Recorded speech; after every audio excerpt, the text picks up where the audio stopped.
Good morning. PEMS listen to VOA, Japanese English listening material site.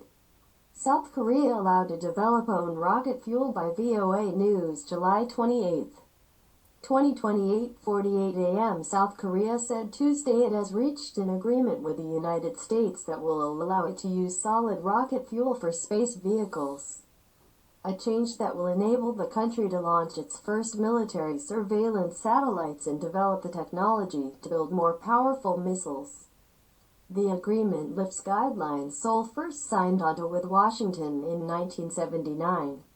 The U.S. had imposed restrictions out of concern solid fuel could lead to bigger rockets in a regional arms race.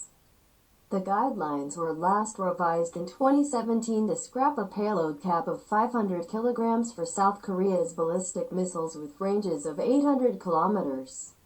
But at a Seoul news conference, South Korean Deputy National Security Advisor Hyun-chong announced the U.S. and South Korea agreed to lift those restrictions.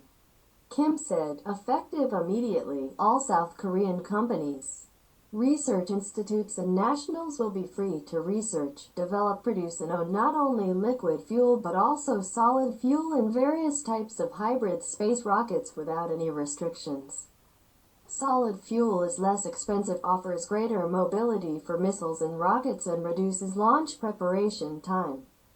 Kim said the revised agreement still bars South Korea from having a missile with a range of more than 800 kilometers but added Seoul could discuss altering that restriction with Washington if that's needed for South Korean national security.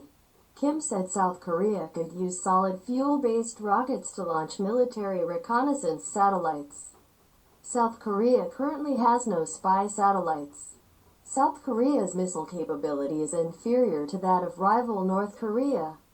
In 2017, North Korea carried out 3 intercontinental ballistic missile tests as part of its stated efforts to build a nuclear-tipped missile capable of reaching the U.S. mainland. That's all. Thank you. Listen to VOA.